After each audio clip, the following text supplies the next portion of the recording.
샬롬, 말씀 읽어주는 김기웅 목사입니다.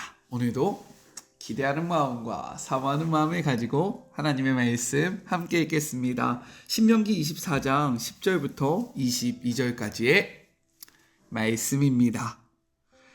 이웃에게 무엇을 꾸어줄 경우 담보물을 잡으려고 그의 집에 들어가지 마십시오. 여러분은 밖에서 기다리고 여러분에게 담보를 제공하는 사람이 담보물을 가지고 밖으로 나오게 하십시오.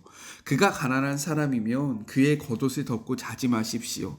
해가 질 무렵에는 그것을 돌려주어 그가 자기 겉옷을 덮고 자면서 여러분을 축복할 수 있게 하십시오. 그렇게 하는 것이 하나님 여러분의 하나님께서 보시기에 의로운 행위입니다. 가난하고 궁핍한 노동자를 착취하지 마십시오. 그가 여러분의 땅, 여러분의 성읍에 사는 사람이면 동족이든 아니든 그를 착취해서는 안 됩니다. 하루 일을 마칠 때면 반드시 그에게 품삯을 주십시오. 그는 하루 벌어 하루 먹고 사는 처지여서 당장 그 품삯을 받지 못하면 살 수 없기 때문입니다. 여러분이 품삯 지급을 미루면 그가 하나님께 의의를 제기할 것이고 그러면 그것이 여러분의 죄로 남을 것입니다. 부모가 자식을 대신하여 사형을 당해서는 안 되고 자식이 부모를 대신하여 사형을 당해서도 안 됩니다. 누구나 자기 죄로만 사형을 당해야 합니다. 외국인과 고아가 정당한 권리를 누릴 수 있게 하십시오. 과부의 겉옷을 담보물로 잡지 마십시오. 여러분도 전에는 이집트 땅에서 종이었으며 하나님 여러분의 하나님께서 여러분을 그곳에서 이끌어내셨음을 절대로 잊지 마십시오. 여러분에게 명합니다. 내가 여러분에게 일러주는 대로 행하십시오. 여러분이 곡식을 수확하다가 곡식 한 단을 잊어버리고 왔을 경우 그것을 가지러 되돌아가지 마십시오. 외국인과 고아와 과부를 위해 그것을 남겨두십시오. 그러면 하나님, 여러분의 하나님께서 여러분이 하는 모든 일에 복을 주실 것입니다. 여러분이 올리브 나무를 흔들어 그 열매를 딸 때에 이미 떨궈낸 나무로 다시 가서 남은 열매를 모조리 떨어내는 일이 없게 하십시오. 그 남은 것은 외국인과 고아와 과부의 것입니다. 여러분이 여러분의 포도밭에서 포도송이를 딸 때에 가지의 마지막 남은 포도송이까지 따지 마십시오. 외국인과 고아와 과부를 위해 몇 송이라도 남겨두십시오. 여러분이 전에 이집트 땅에서 종이 되었던 것을 절대로 잊지 마십시오. 여러분에게 명령합니다. 내가 여러분에게 일러주는 대로 행하십시오. 이것은 하나님의 말씀입니다. 오늘은 단락을 구별하지 않고 말씀을 한번 나눠보도록 하겠습니다. 오늘 말씀의 핵심은요, 약자 보호에 대해서 이야기를 하고 있는 거예요. 가난한 자라도 빚을 지면 담보를 줄 수는 있었습니다. 그러나 무엇이라고 이야기합니까? 그 집에 함부로 들어가지 말고 바깥에서 기다리라고 이야기합니다. 이것은 무엇이냐? 그 가난한 사람의 그 형편을 돌아보는 것이고요. 그의 처지를 이해하는 것이고요.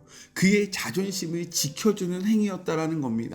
가난하다고 해서 너가 함부로 그를 막대해서는 안 된다. 그의 인격과 그의 삶을 존중해 주어야 한다라고 이야기를 하고 있는 겁니다. 또 겉옷을 담보로 취했다면 해가 지기 전에 돌려줘야 한다라고 이야기해요.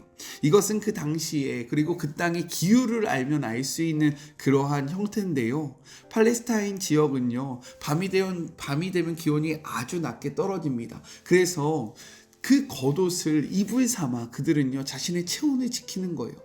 왜 담보물로 겉옷을 주겠습니까? 너무 어려운 거예요. 형편이 참 너무 힘든 겁니다. 그렇기 때문에 자신의 몸을 보호할 수 있는 이 겉옷을 담보물로 맡긴 겁니다. 밤이 됐을 때 그를 어떻게 지켜줄 수 있겠습니까? 담보물로 이 겉옷을 주었기 때문에 그를 지켜줄 수 있는 것이 아무것도 없는 거죠. 그렇기 때문에 밤이 되기 전에 이것을 돌려주어 그의 생명을 보존하게 하라 라고 이야기하고 있는 겁니다. 또한 일용직의 노동자의 품값을 체불하지 말라 라고 이야기해요. 일용직이 무엇입니까? 하루 벌어 하루 먹고 사는 그러한 사람들입니다. 그런데 그들이 열심히 일했는데 그들에게 그날의 품삯을 주지 못한다면 그의 식구들이 굶는 상황이 벌어진다라는 겁니다. 그렇기 때문에 너희들은 절대로 그 하루 벌어 하루 먹는 자들의 그 형편을 못 본 채 해서는 안 된다라고 이야기하고 있는 거예요. 그리고 추수 때에 모든 곡식을 베지 말고 가난한 자들을 위해서 남겨두라 라고 이야기합니다. 이 모든 말씀은요, 사회적 약자를 보호하고 그들과 더불어 함께 살아가라 라고 이야기하고 있는 거예요. 그들에게 착취함으로 너희들의 삶을 더 풍요롭게 하라 라고 이야기하는 것이 아니라, 너희들의 삶이 조금 손해본다 할지라도 그 어려운 자들의 처지를 돌아보며 함께 나아가는 것이 너희를 향한 나의 뜻이다 라고 말씀하고 있는 거죠. 그리고 무엇보다 너희들이 그렇게 해야 하는 이유에 대해서, 우리가 그렇게 살아야 하는 이유에 대해서 말씀을 하십니다. 분명하게 이야기하세요. 18절의 말씀입니다. 너는 애굽에서 종되었던 일과 내 하나님 여호와께서 너를 거기서 속량하신 것을 기억하라.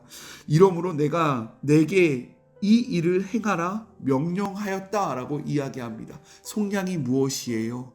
값 없이 구원하는 것을 속량이라고 이야기합니다. 이스라엘도 마찬가지였다라는 거예요. 그들도 종이었고 그들도 아무것도 갖지 못한 자들이었는데 값 없이 전적인 은혜로 이 상황에서 너희를 구원해낸 나의 은혜와 사랑을 기억하며 이제는 너희도 또 다른 누군가에게 그 사랑을 흘려보내야 한다 라고 말씀하고 있는 겁니다. 성경은요, 다시 한번 이것에 대해서 이야기해요. 22절입니다. 너는 애굽 땅에서 종되었던 것을 기억하라. 이러므로 내가 내게 이 일을 행하라 명령하노라. 성경에서 같은 표현이 2번 반복되는 것은요, 이것은 우리가 반드시 지켜야 한다는 것을 강조하고 있는 것입니다. 은혜 받을 자격이 없었던 자들에게 베풀어 주셨던 그 하나님의 은혜와 사랑을 기억하면서 이제는 너희도 은혜와 사랑을 베풀며 살아가라 라고 이야기하는 거예요. 이러한 삶은 언제 가능할까요? 하나님을 바라볼 때만 가능합니다. 하나님의 은혜를 기억할 때만 가능하다라는 거예요. 그렇기 때문에 그분을 바라보고 그분을 의지하며 그분의 사랑으로 나아가는 자들에게 어떻게 하시겠다라고 약속하십니까? 19절 전반 후반부의 말씀이에요. 그리하면 내 하나님 여호와께서 내 손으로 하는 모든 일에 복을 내리실 것이다. 너가 저들을 착취한다고 해서 잘 먹고 잘 사는 것이 아니라 하나님을 경외할 때 정말로 너를 그 보잘것없는 삶 속에서 구원해낸 그 능력의 하나님의 손길이 우리를 붙잡아주고 우리를 인도하여주고 우리로 하여금 복을 누리게 할 것이다.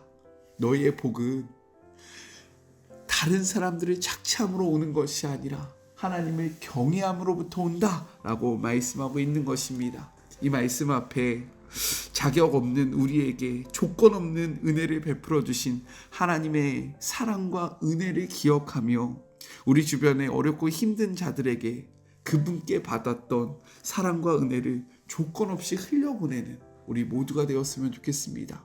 꼭 기억해야 할 것이 있어요. 그들을 착취할 때에 세상의 법칙대로 다른 사람들을 짓밟을 때에 우리가 올라가는 것이 아니라 다른 사람과 더불어 함께 살아갈 때에 하나님이 우리를 높여주시는 겁니다.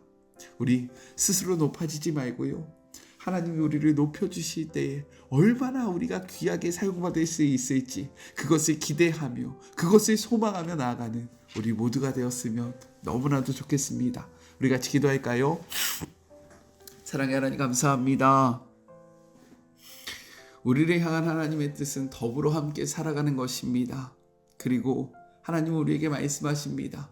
내가 너희들에게 값없이 조건 없이 베풀었던 사랑을 기억하며 너희도 이제는 값없이 조건 없이 사랑과 은혜를 흘려보내야 한다라고 이야기합니다. 어떻게 할 때 이것이 가능합니까? 우리에게 은혜를 주셨던, 우리에게 사랑을 주셨던 그 하나님을 바라볼 때만 가능합니다. 우리가 세상 속에서 살아가지만 세상의 법칙에 정말로 그 법칙으로 살아가는 것이 아니라 하나님의 법칙과 하나님의 은혜를 기억하며 그분의 사랑으로 살아가는 우리 모두가 되게 하여 주시옵소서. 특별히 내일은 선거가 있는 날입니다. 주님, 선거는 국민의 의무이고 국민의 권리입니다.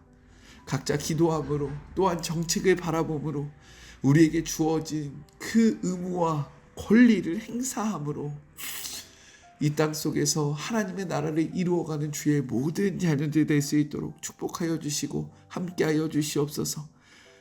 또한 간절히 기도합니다. 이 나라가 너무나 많이 분열되어 있습니다. 하나님, 주님의 이름으로 하나 되게 하여 주시옵시고 서로가 서로를 비방하는 것이 아니라 서로가 서로를 끌어안고 사랑하는 이 나라가 될 수 있도록 주님 축복하여 주시옵소서. 함께 하실 주님을 바라보며 거룩하신 예수 그리스도의 이름으로 간절히 기도드립니다. 아멘. 네, 내일은 선거가 있는 날입니다. 기도하시고요. 꼭 선거하세요. 각자 정책을 보시고 어느 정책이 더 정말로 하나님 마음에 합한지를 고민하시고요.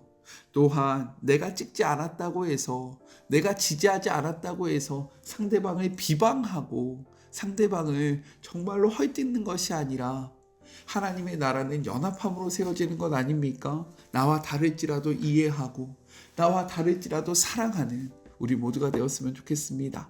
저는요, 또 내일 만나도록 할게요. 사랑하고 주님의 이름으로 축복하면서 오늘 하루도 힘 내세요. 우리 내일 만나요. 안녕. 오늘도 수고하셨습니다.